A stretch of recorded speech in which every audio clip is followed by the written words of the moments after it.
Today, the world operates within a global monetary system where central banks possess the ability to create enormous amounts of new money during times of crisis. When Rome declined, it was the crisis of an empire. When Weimar collapsed, it was the tragedy of a nation. Today, for the first time in history, nearly the entire world participates in interconnected fiat monetary systems.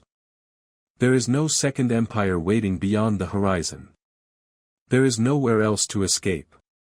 From Rome's long story, 3 enduring lessons remain. Inflation is rarely experienced as a sudden event. Over time, it becomes one of the quietest ways purchasing power can erode. True wealth does not ultimately reside in paper or digital numbers.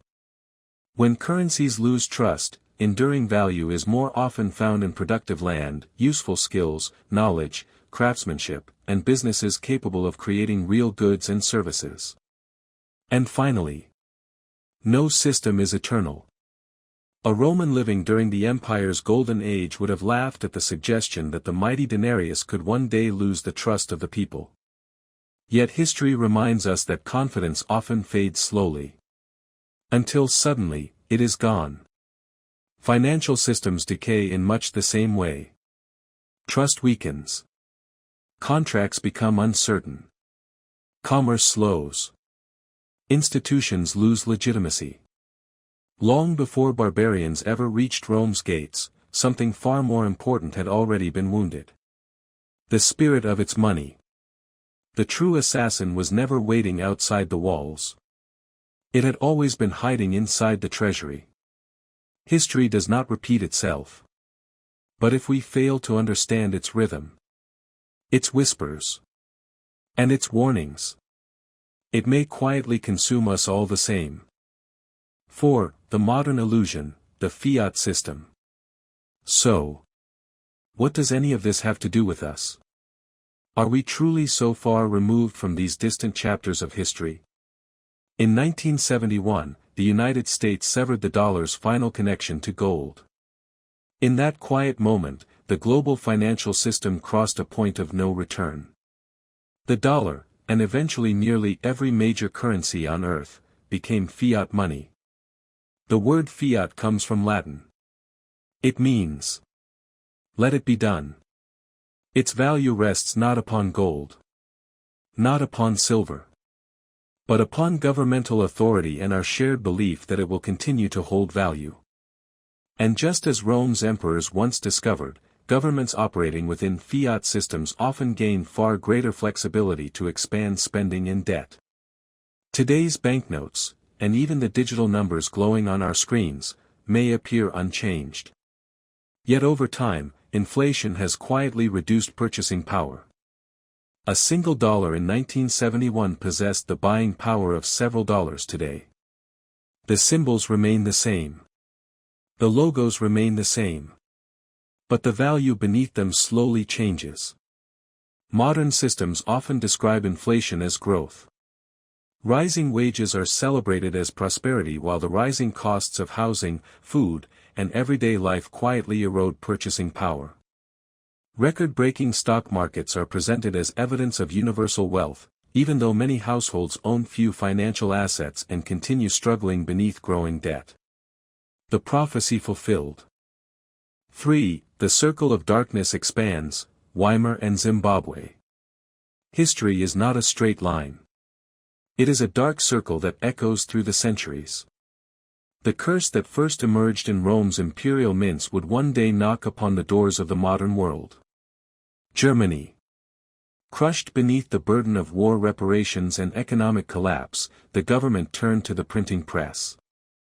The result was one of history's most devastating episodes of hyperinflation.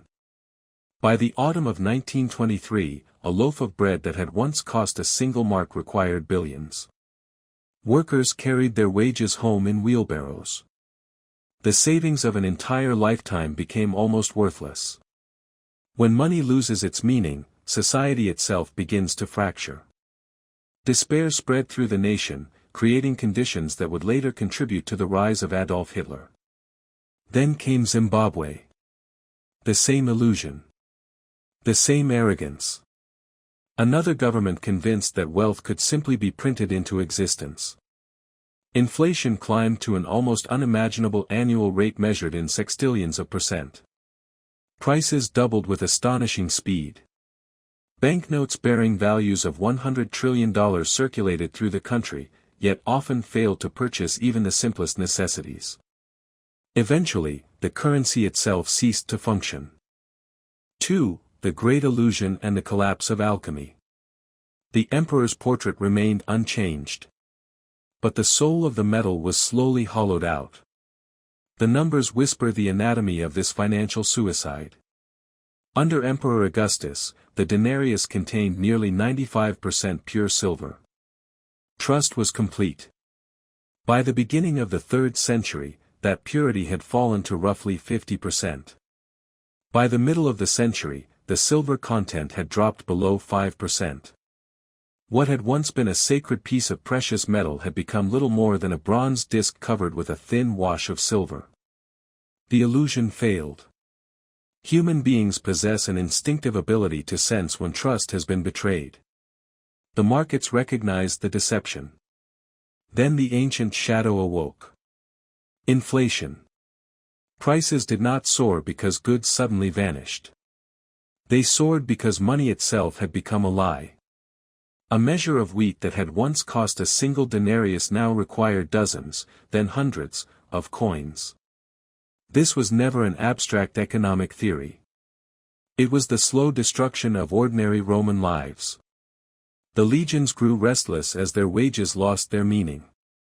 Merchants increasingly rejected debased coins, often preferring gold, trusted currencies, or direct exchange whenever confidence in local money disappeared. Across many regions, commerce fractured as trust dissolved. As confidence evaporated, desperate emperors ordered their mints to produce even greater quantities of increasingly debased coins, believing that volume could somehow replace value. It became an Ouroboros, a serpent devouring its own tail. The spirit of money, the hidden secret behind the fall of Rome. When people imagine the fall of Rome, their minds almost always drift toward grand, cinematic catastrophes, barbarians battering down the gates, legions drowning in blood, or emperors poisoned beneath the shadows of marble palaces. But empires do not collapse merely because they are attacked from the outside. They decay from within, consumed by an invisible poison. And throughout human history, that poison has almost always been the same, the corruption of money. Rome did not fall simply because its legions were defeated. It fell because the living spirit within its currency, its sacred foundation of trust, was slowly and deliberately destroyed. And Rome's tragic cycle remains a living prophecy for every modern empire that believes it can manipulate the nature of money and escape the consequences. 1. The enchanted metal, the pure denarius. For centuries, the heart of the Mediterranean beat to the rhythm of a single enchanted talisman, the silver denarius. When it was first struck in 201 BC, forged in the fire of the Roman Republic, it was never merely a medium of exchange. It was trust made tangible, a spell cast in pure silver. Roman soldiers marched to the edges of the known world for it, knowing their wages would be paid in honest silver. Foreign merchants built fortunes with it. Ordinary citizens buried those shining silver discs beneath the earth, believing the sweat of their labor rested safely within them. The equation was simple, almost sacred.